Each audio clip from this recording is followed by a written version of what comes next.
All right, I think we're recording. Hi, everybody, and welcome to Custom Drupal Data Migrations, a Georgia GovHub story. My name is April Sides. I'm a senior developer at Lullabot, and I've been working at Lullabot for about 1.5 years now.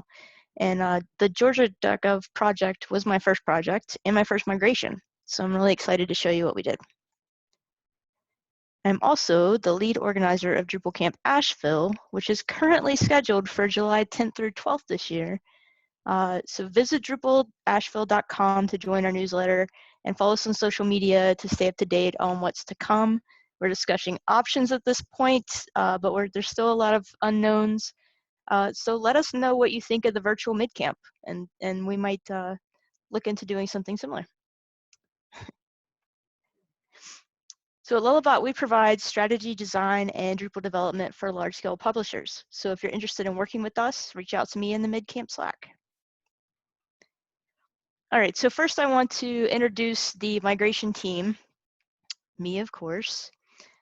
Karen Stevenson, who is our Chief Technology Officer. She had a lot of migration experience and provided a lot of guidance and direction. Marcos Cano is a senior developer. He did all the file migrations and was instrumental in keeping our code clean and organized. Darren Peterson, Senior Technical Project Manager, was our fearless leader and was key for keeping us moving. And James Sansbury, who is now a Tugboat Technical Account Executive, was responsible for the DevOps magic that made all of our work possible. I also want to give a shout out to the Digital Services Georgia team. They're definitely one of my favorite clients, for sure. So what we'll cover, we're going to talk about the discovery and planning, the strategies and workflow, and a little magical nerdery. So discovery and planning. So in a migration, we move content from a source to a destination. So in this case, the source was a Drupal 7 multi-site with 85 plus sites. Each site had its own database, so it actually was very beneficial in this move. It was hosted on Acquia. They had 27 content types, 15 of which we migrated content from. 14 taxonomy vocabularies, 9 of which we migrated. And the architecture was paragraphs, field collections, and entity embeds. So our destination site is a Drupal 8 multi-site, and we were migrating them at about groups of 6 at a time. It is also hosted on Acquia. There were 20 content types in the Drupal 8 site, 14 of which we populated through the migration. 17 taxonomy vocabularies, 10 of which were populated. And we moved the architecture to more of a micro content types and entity embeds sort of architecture. So the micro content type is their actual content types, but they are not viewable as a standalone page. They were only viewable as entity embeds or entity references. So instead of using paragraphs, we use content types in this format. Yeah, so this is a very complex migration, mostly because it was multi-site and it had a completely new architecture. So if you're looking to migrate, don't be afraid of this particular migration. This was a very complex one. So kicking off with the discovery, Karen Stevenson collected all the field instances for all entity types using a script and then converted that to a Google Sheet. And this was very useful in determining our source fields for field mapping. At the same time, our content strategy team delivered content model documentation for the Drupal 8 architecture. So this documentation was used to manually build the new content types in Drupal 8. And we also used it to help determine what our destination fields were going to be for field mappings. So this document was created to track the field mappings. So we have a column here, this is towards the end of the project, where you're seeing what field is going to what, has it migrated, and we had various different phases that we were doing, so we went from basic to complex, and we could keep a high-level track of the status of the field migrations for each content type.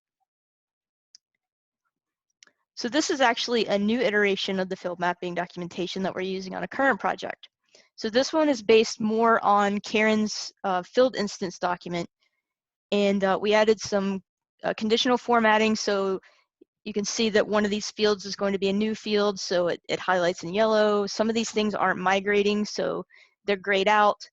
And there is more duplication on the content on the left, but it was more focused on field mapping or field migration instead of entity migration.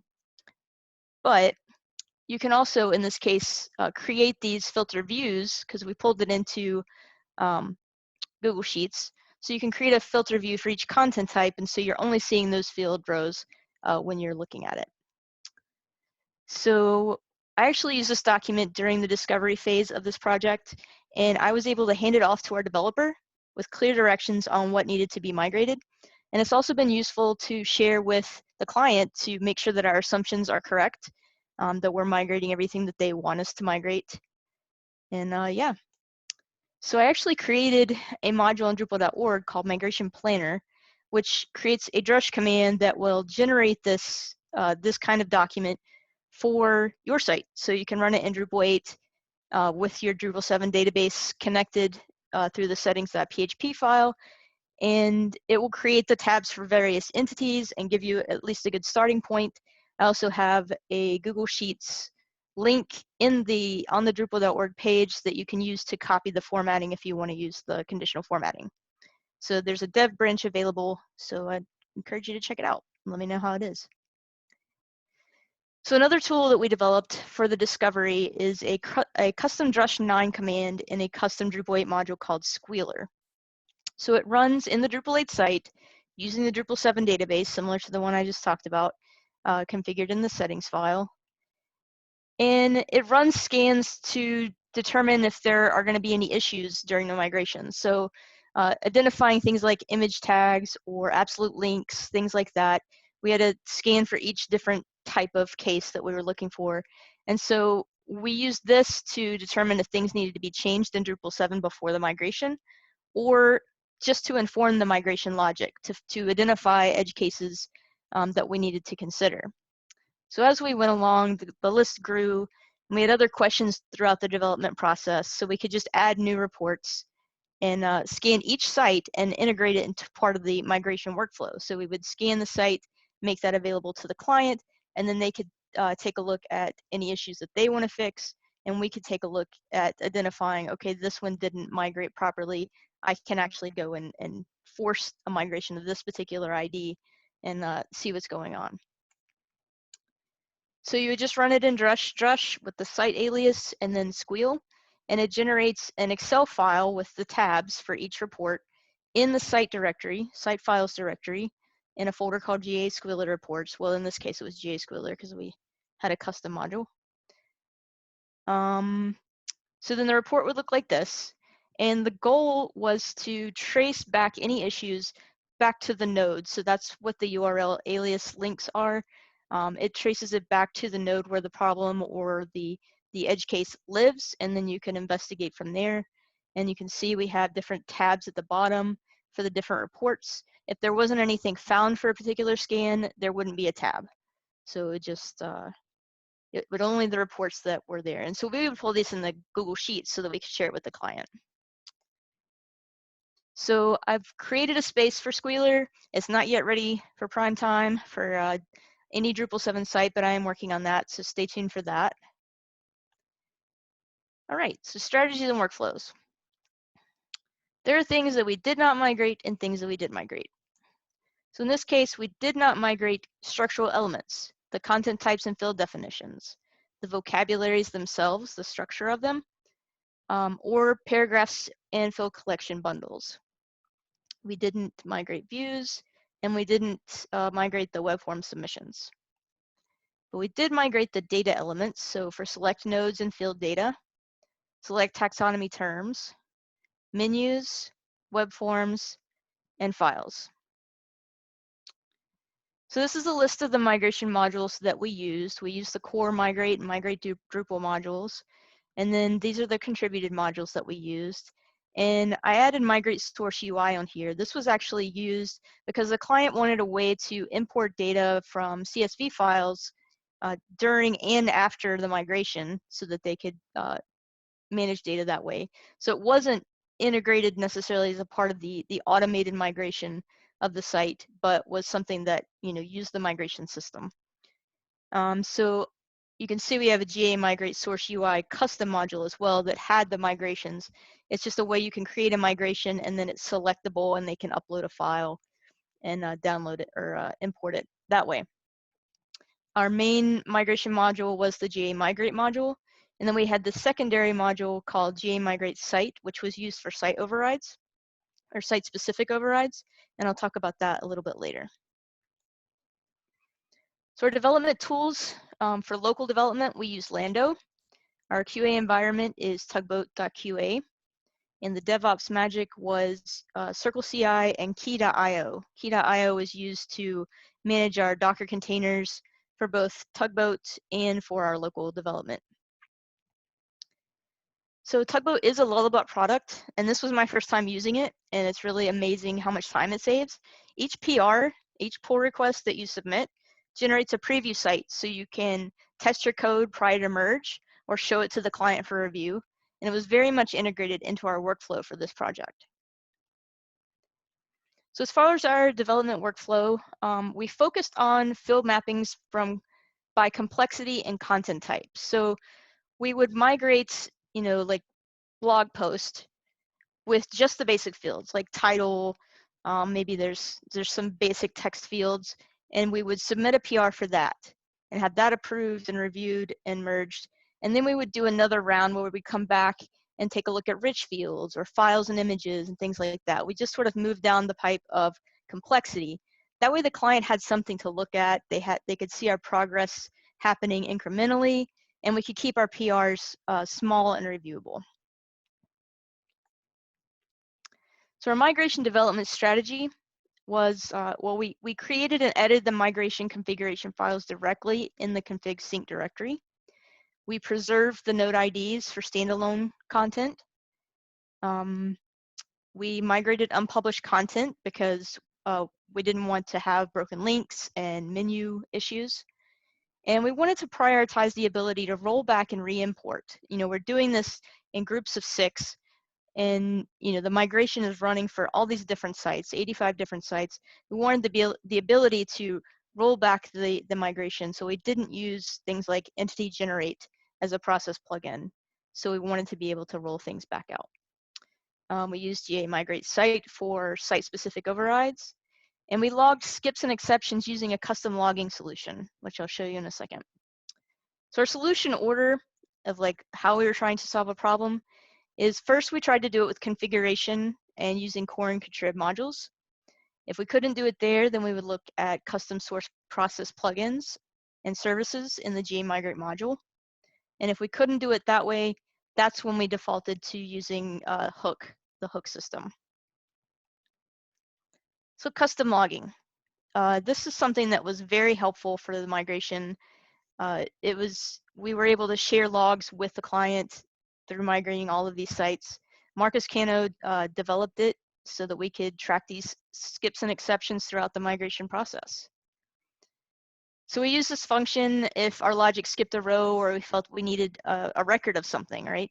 Or something unexpected occurred, all sorts of varying cases with varying severity. And so we would be able to track down the issue and do troubleshooting that way. So we just had this function we could use anywhere in our code with GA migrate log.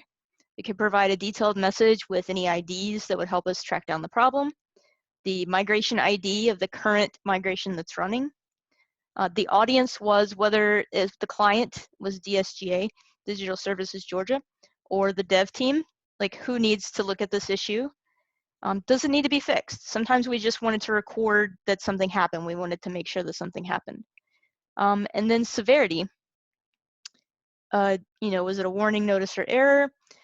The category was just a short descriptor where we could use to sort things out. And the row ID, the current item being migrated. So it would generate, well, there's a just command along with this module that created a TSV file from a table of messages.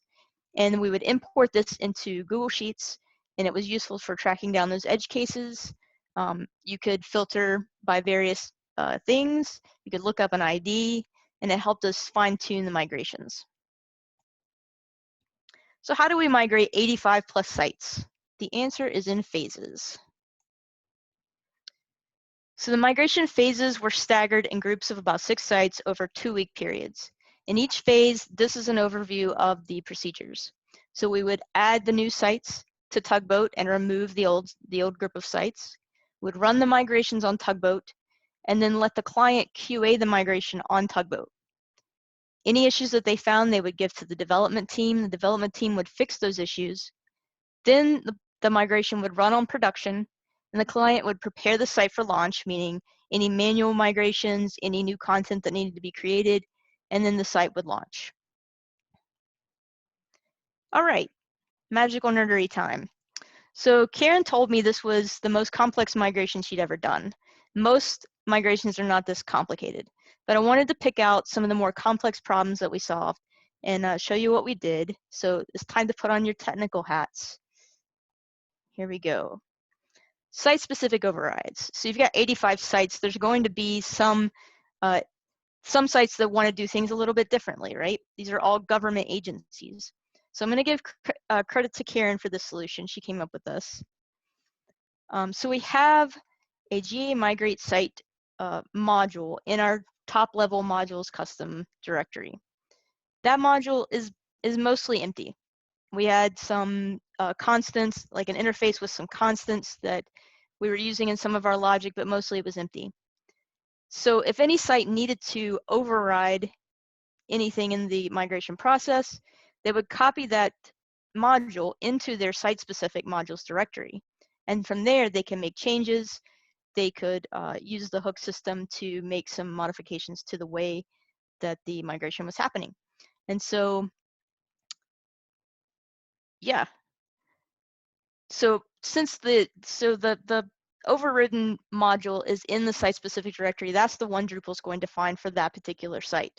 Everybody else will be, all the other sites will be using the top-level basic module. And we set it up so that the GA migrate site module is enabled for all sites, and it's set to run after GA migrate so it can override. This is really the only code that was in the module. It was an interface that just had some constants. We had some logic that would change the state of press releases after the press release migration if they were older than 3 years. 3 years old.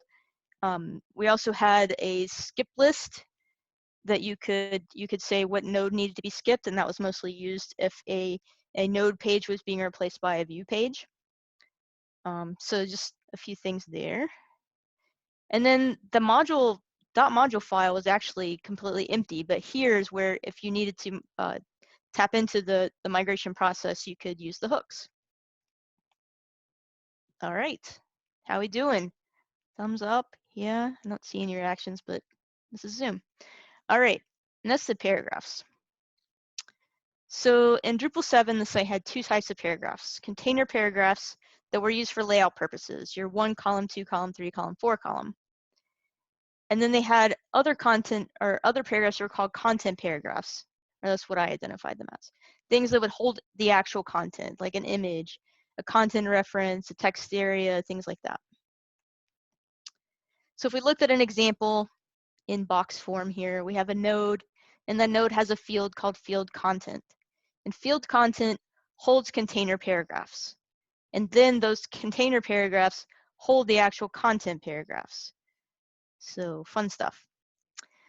So our paragraph strategy was to convert the paragraphs into Drupal 8 markup, including entity embeds, and then stack that new content in the body field during the migration. So in the migration configuration, we processed filled content using a custom process plugin called GA Micro Content to Text. And we stored the final rendered markup in a pseudo field or temporary field, which is prepared field content in this case. It's kind of like a custom variable specific to this migration. So we had that rendered content. And what do I mean by rendered? So what I wanted was, what should the Drupal 8 markup be for this paragraph when placed in the WYSIWYG body field? Is it text markup? Is it an entity embed code, file download link? Does it, for the container paragraphs, are there alignment adjustments that we need to make sure make it to Drupal 8? So using a recursive function or function that can call itself, The process plugin iterates deep until it hits a content paragraph, renders at that level, and then renders its way back out until it reaches the field level. So in this case, the first thing that gets rendered is the related links, the paragraph related links paragraph, then the image, and then we come back out to the container paragraph because maybe the image needs to be aligned right or left, and we have those adjustments. Then we go to the next container paragraph, inside it to the content paragraph, to the text area. We render that, come back out to the one column container paragraph, and then take all of those strings and smash them, concatenate them into one value for field content.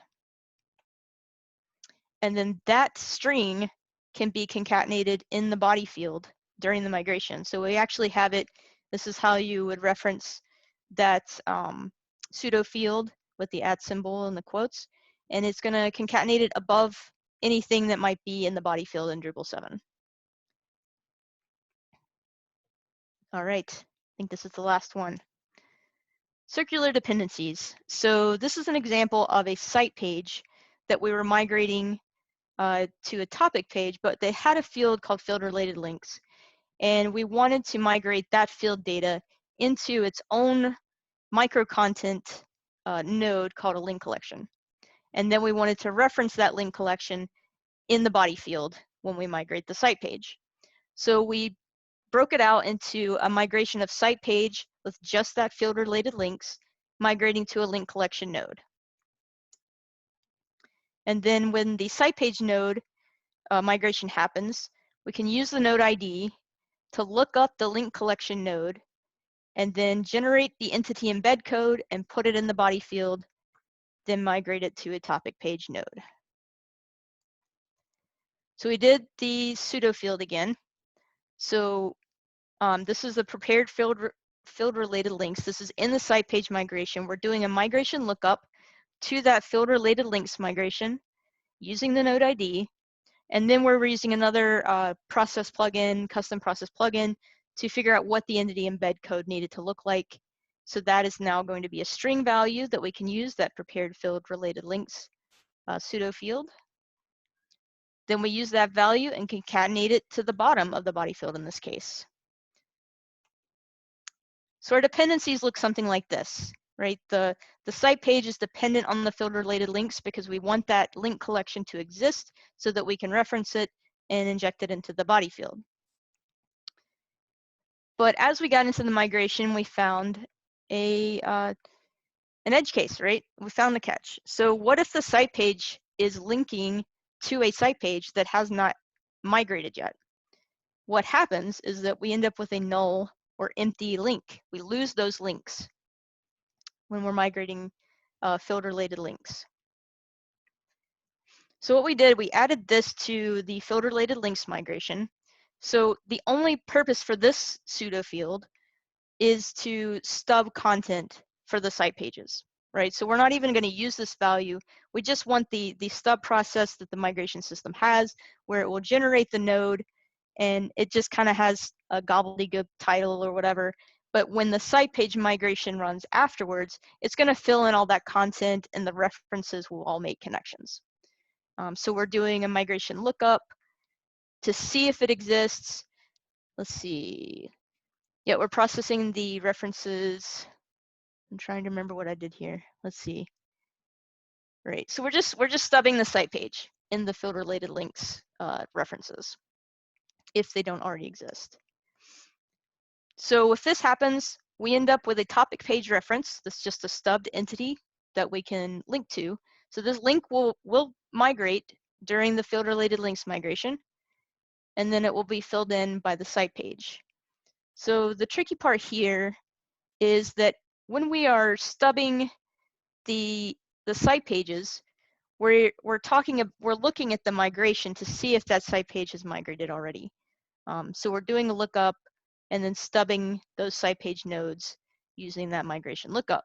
So we're referencing the site page migration, which means that now the site page migration is a dependency of the field related links. So we've got circular dependencies. Both are dependent on each other. So that was fun. So we found out that it works if the non-specific or non-specified dependency, the site page dependency in this case, is the migration ID is alphabetically before the current migration. So because GAD7 node site page was alphabetically before the field related links ID, it worked. But it didn't work when we tried it with an index list. Doing the same thing, it wouldn't work. And the reason was just that alphabetical listing. So the fix or the hack was to put a 1 to make it alphabetically before. I created an issue on Drupal.org for this. It's probably very much an edge case, but it's really interesting, and I didn't have time to dive into it, but maybe there's a way that we can identify all the migration IDs. The issue would be that the migration didn't exist because it hadn't already been registered alphabetically before. So that was an interesting case. Oh, we made it. All right, we made it through the magical nerdery. So if you want to know more about the Georgia.gov project, there is a case study that was presented by Darren Peterson at Drupal GovCon last summer. It's also coming to DrupalCon Minneapolis 2020. And Mark Drummond also did a presentation about the front end part of the site at GovCon as well. So feel free to check those out. My slides are on the MidCamp website. If you want to learn more about migrations from Lullabot, we had a podcast where we talked about migrations, talked a little bit about this project. We have some other articles from Wampy, and we also interviewed Mauricio Donarte on his 30 Days of Drupal Migrations blog, and more to come. Or I need to write some more articles, and hopefully I'll be able to write some more articles about this, the things that I talked about today that is a little more in depth and give you a little idea of how to do some of the similar things. Thank you. So please provide your feedback. Love to hear your feedback. That's the link, 6294. And remember, Contribution Day is on Saturday from 10 a.m. to 4 p.m. So yeah, any questions? Let's see, one. Is GA migrate content to text any place to take a look at? That was a custom process plugin. So I want to try, maybe if I can get these articles written in all of my spare time now, I'll write some articles and try to share more details into how we did it. We did use some services that we shared between various parts of the migration, and hopefully I'll be able to share some of that information. So another question, what was the purpose of converting the paragraphs into micro content type?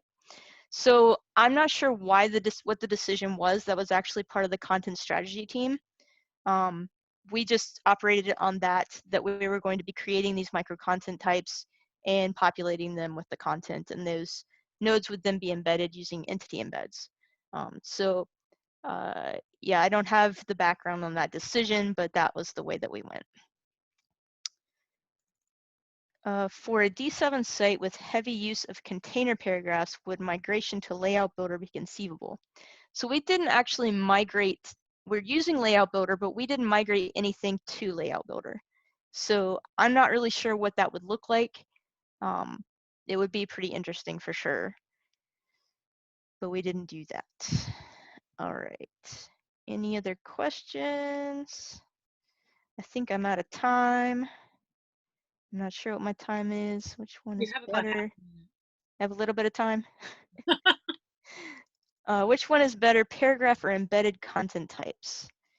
So there's actually an article by Jeff Eaton on lullabot.com where he talks about various ways to think about the architecture and how you want to lay out pages and things like that. I highly suggest checking that article out because he was part of the content strategy team that decided we needed to do micro content types. I'm not sure what, I mean, I know that there are some drawbacks with paragraphs in cases of like translation and things like that, and maybe I can't remember, like revisioning. There's some issues. Sometimes it works for you fine. It really depends on your use case. Can Squealer and Migration Planner not be used from a D7 site with Drush 8? I've thought about that. Right now, for our purposes, whenever I ran this, I was already in the Drupal 8 site and had the Drupal 7 database available. So that's just the way it worked. It might be nice to port that back to Drupal 7 so that you can run it before you even have the Drupal 8 site available. And maybe with all the spare time I have, that will happen. We'll see. All right, any more questions? All right. Well, thanks everybody for joining me in my office. Thank you, April. All right. Do I have a host to shut me down here? We'll actually be leaving the room open for the next session. Okay. So you can just leave and the recording's stopping now. All right, cool. Okay. Bye, everybody. Bye.